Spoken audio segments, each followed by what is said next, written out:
I'm doing a little solo pod today. We'll get this. We'll probably just have this on YouTube, and you'll see this across socials. See talk, podcasts on Instagram, YouTube. I think SteveMac22 on TikTok, and then obviously follow me at SteveMac on everything Twitter, Instagram, Threads, all the things there. Yeah, I'll talk Warriors here at the beginning. I got a thought process on the Shannon Sharpe thing. Um, do a little Shedeur, and then I'm in with Sinners. Saw it last night. It's amazing. Everybody should go see it. Just got a couple thought processes that I want to get out there with that. Warriors, big time win without Jimmy Butler. Steph goes for 36. Yeah, I mean it's one of those games where it felt like in the first quarter and really second quarter, right? Rockets are able to get out to like a 10. I think that at one point it's like a 13-point lead. I think it's 45-32. Um, I thought Post got a couple big rebounds. I think Steph had just scored a layup. Um, and then they come back down. Rockets miss the other end. Warriors come down. I think Pods missed, maybe his buddy, and Post gets a rebound, gets it back out to Steph. Steph hits a three. I thought that was a huge place in the game, right? One, the layup, and then the three, just to stay connected. There was another big post rebound. I think it's either late second, early third, where he gets it back to Buddy Hield, who hits a three again, just to stay connected. I thought the difference today, I talked about it in a video last week or a few days ago, I should say, where we're talking off the ball stuff, where Steph is being grabbed, and I get it. It's playoff basketball. You want to be physical, but there's a difference between physicality and just a foul. And I felt like in my video what I discussed is, hey, like they're essentially bear hugging Steph and not allowing him to kind of move. You didn't see that as much today.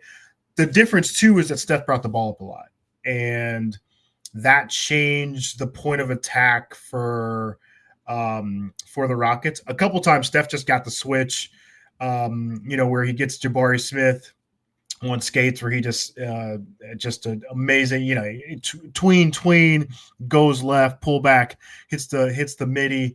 Jabari's not even close there on the play. There's another one where he gets Dylan Brooks one-on-one, not where he again tween just pulls up right in his eyes.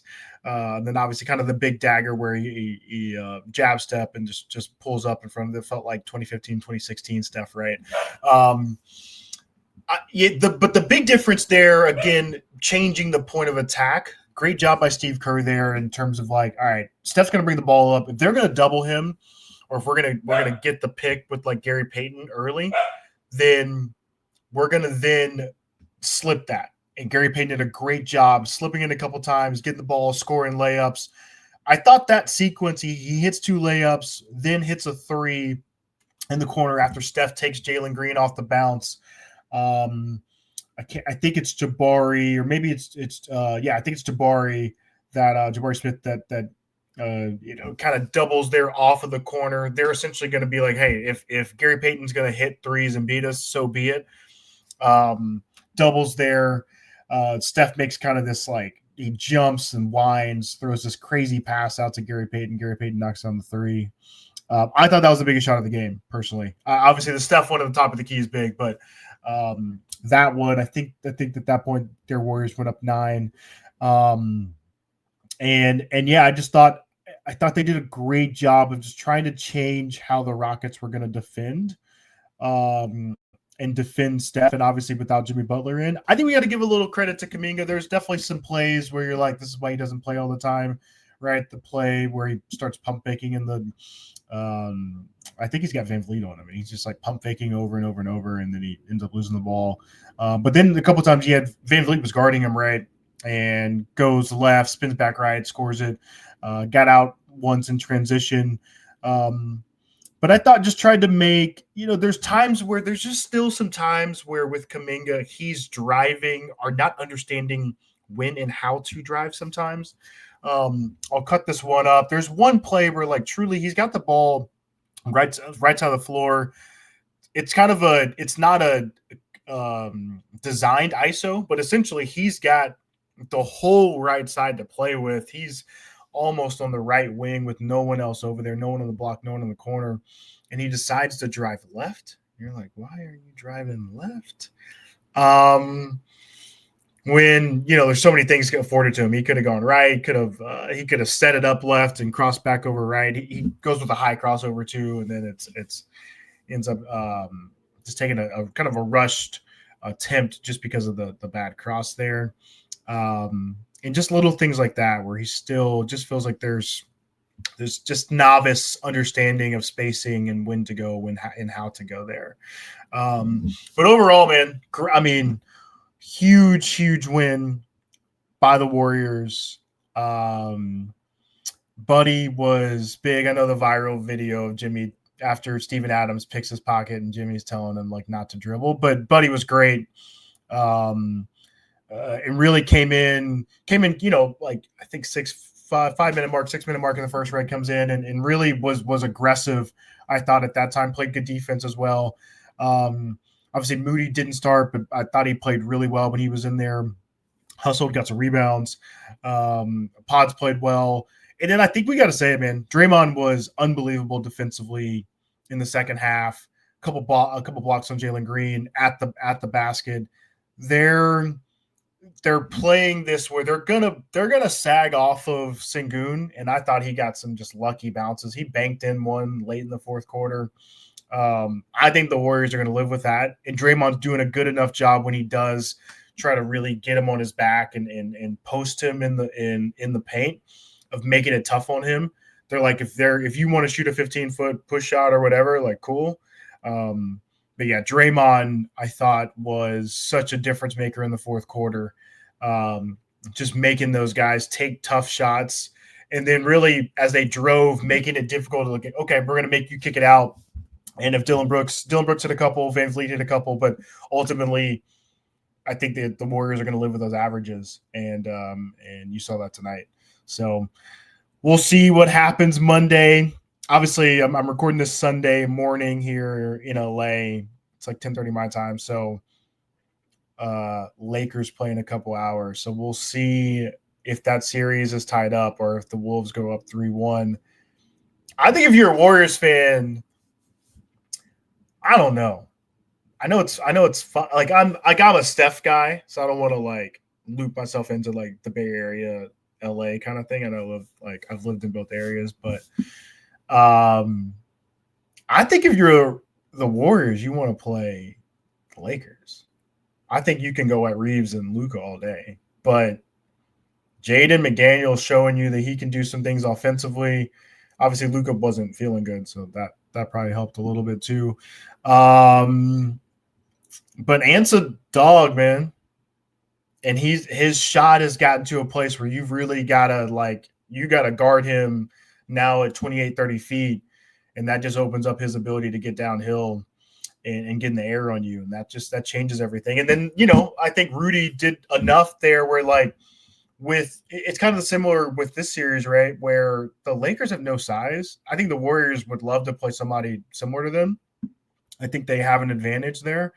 Where with the Timberwolves, I mean, Rudy at times, right, gets played off the court because Luka can just go at him. I think they took him out when Luka went right and scored a little push shot over him. It looked like Luka was about to get going, even though he was sick. They took Rudy out there, but then you bring in Naz Reid. And so they're still able to really gang rebound. And then obviously you just got guys that can jump, right? Jaden McDaniels, obviously Ant. Like when you get guys that can play above the rim like that, that changes your ability to defensive and offensive rebound. And I think that's going to be tough for the Warriors, right? So we'll see what happens in the Lakers game today. All right. Shannon. Obviously, everybody's saying, which they should, it's crazy for a 56-year-old to be anywhere sexually near a 19-year-old, right? Like, that's just why? He's got daughters that are like in their 20s and early 30s. So that just feels weird there in general. But the thing that I wanted to just kind of get out there was I feel like, remember when the comedians, remember Shannon blows up because of Kat, right, at the beginning of the last year with the whole interview, and starts getting this attention that obviously he was warranting and wanting, right? They paid Kat to come on there, all the things. And then, all these comedians start kind of going at him about if Shannon is gay or not, which should not matter, shouldn't be any of our business either, right? I feel like we know too much about each other already. But whatever there in terms of Shannon, there was a sensitivity to it. He addressed it multiple times, felt like on the whatever that late night podcast he has with Ocho Cinco, talked about it multiple times. And I believe, of my opinion, that he releases that video or whatever that is, right? That Instagram live with him, saying the woman's name, Michelle,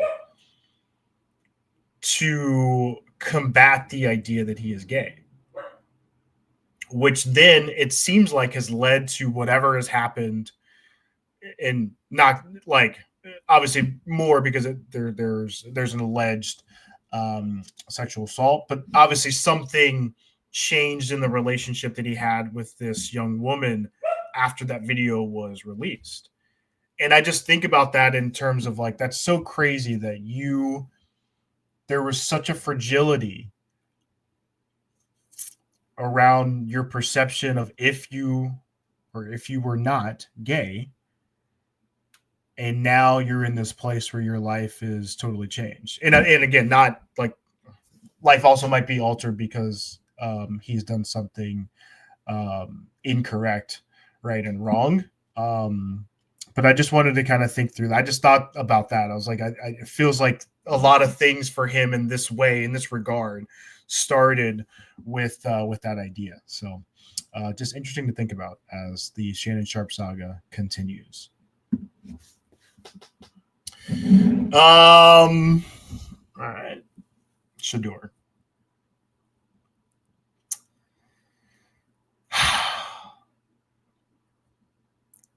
What's tough here is like, I think there's so much nuance that I'm going to try to do super quickly, but we'll see how quickly I can do it. I think Shedeur Sanders is going to be a very good player. Is he going to be like Mahomes, Josh Allen type? Probably not. I don't think he's got that type of skill level, but I do think he's going to be like a middling quarterback, So if you say he's got the career of Jared Goff, like I think anybody would take that, right? Like Jared Goff is a very good football player. He's been to a Super Bowl, like and I think Shedeur's kind of in that similar mode. Jared Goff is bigger and might have a little bit stronger of an arm, but I think probably comparable players, don't run very fast, like all the things, right? Going to make some interesting decisions, hold the ball a little too long sometimes. So, yeah, I think just from a player perspective, I think if you look at this draft, Shedeur is probably the 20th to 30th best player in the draft, I think, by most accounts, by most people out there. He is the second best quarterback in this draft. So with all that said, like his talent is probably late first, early second, right? In terms of like where he should have been drafted. Okay. Now you get to all the other stuff, right? In the idea of his interviews not going well, his father kind of being this like helicopter dad, or the idea that maybe Dion with his public persona and his fame could quietly and publicly force his way to be the coach of a team that Shedeur goes to. I think that's a real question, right? That's a real thought process of like, if I was a coach and in a situation like Seattle, where I'm like a little bit newer of a coach, right? Like new GM there last couple of years. Do I want to bring in this guy that's going to be a backup to a guy that we just signed? And then now we've got the backup looking over his shoulder. I'm looking over my shoulder. That's real. That doesn't mean he should go in the 5th round, though. That's where this gets tricky, I think. Like that, there's no way. Like he's not a 5th-round talent. Then you think about the idea of this young, confident, probably a little cocky, a little bashful, rich, young black kid, young black man. I guess what's he, 21, 22? Sitting across from people, most of them are white, and him, quote unquote, not coming off well in these interviews, right? Okay. Is he coming off not well because they already have a perception of him, of what he is, and then he says one thing or answers a question in a certain way, and then that solidifies who or what they think of him? Did he tank some of the interviews on purpose, right? I think about it in terms of like, okay, let's say he's sitting across from like Brian Daboll, right? Who is, I think, 21-32 in his 3 seasons.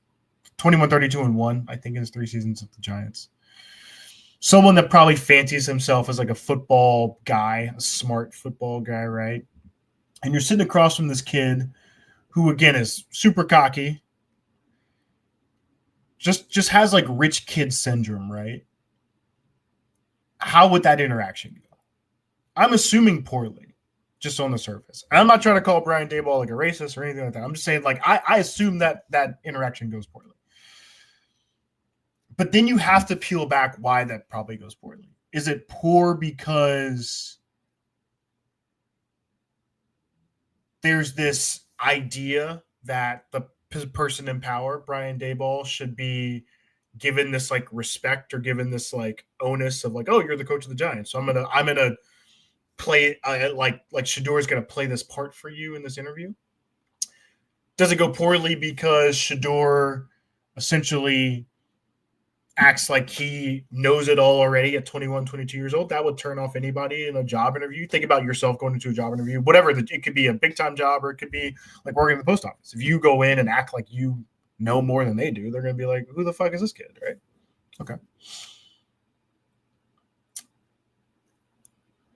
But then I'm going to go back to this idea that you have to kind of play a part.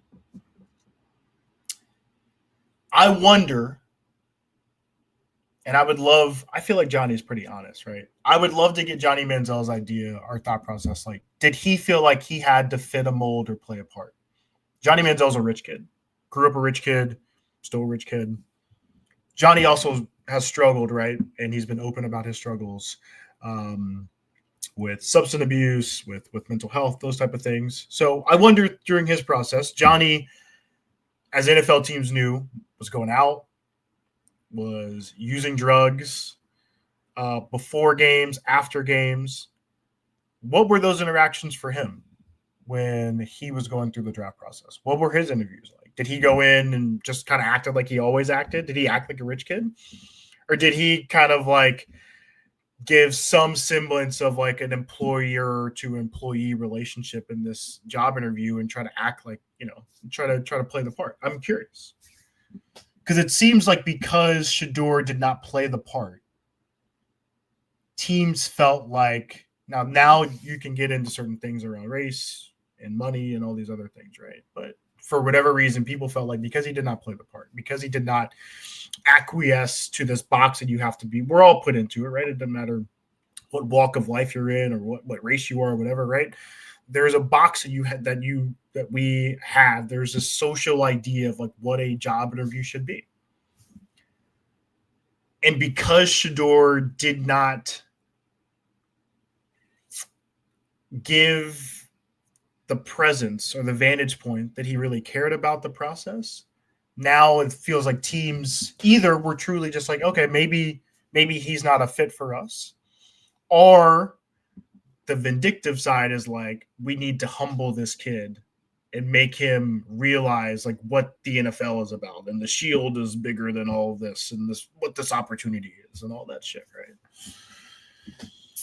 And so I think it's just an interesting perspective, right? The NFL has no morality. Jalen Carter, not trying to like go tit for tat, right? But Jalen Carter had a DUI before the draft. And unfortunately, a person in that DUI and in that car crash passed, he was drafted 8th. So you have all these instances across the NFL, right, where it's typically never really about like your past or really who you are as a person. It's about, can you play football? I think we would all say that Shedeur Sanders can play football, right? And so if you're telling me that a kid that doesn't drink, doesn't go out, no baby mamas, no off the field drama, but he has a rich, famous Hall of Fame father, and he's rich, and he's a little cocky, and you're going to tell me he's drafted in the 5th round? Okay. I mean, it obviously happened, but I question how we got to that place. I question how that happened. All right. Sinners was fucking great. It really was. It made me. I'm from the South, so I'm from Atlanta, Georgia.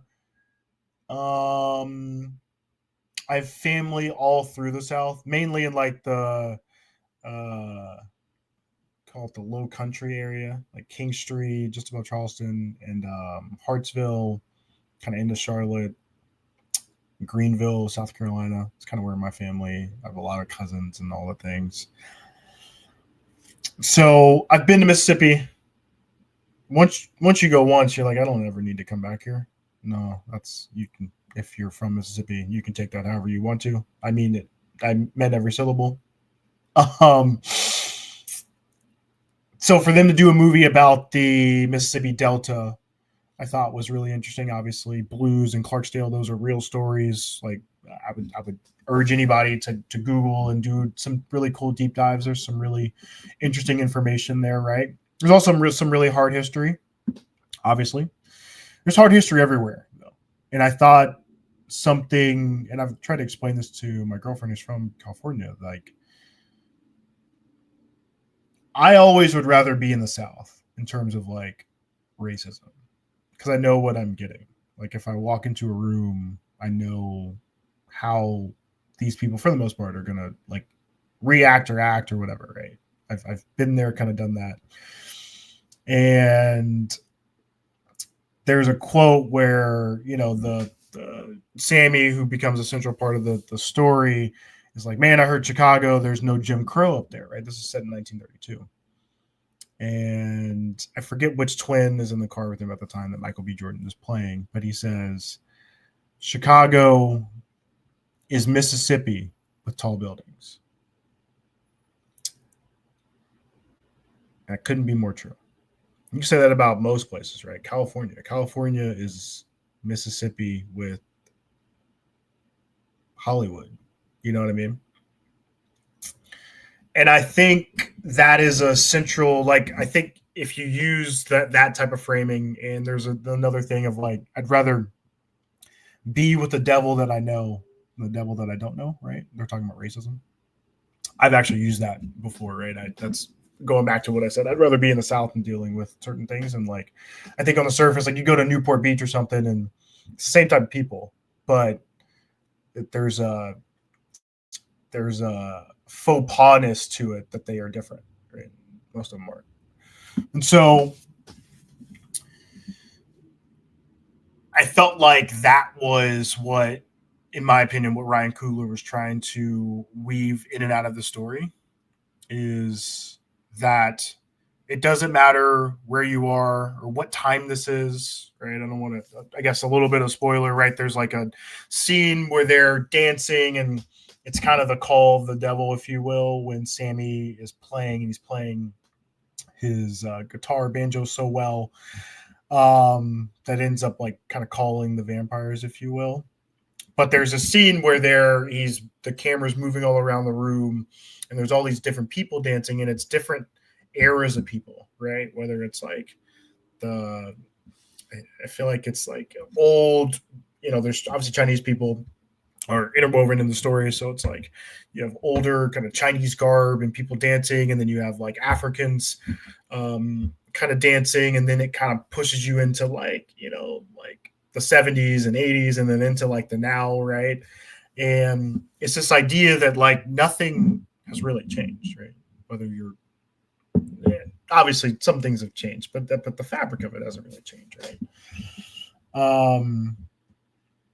And we're all still trying to find what like freedom is for us, and how to like break through from those shackles, which I thought was super powerful, right?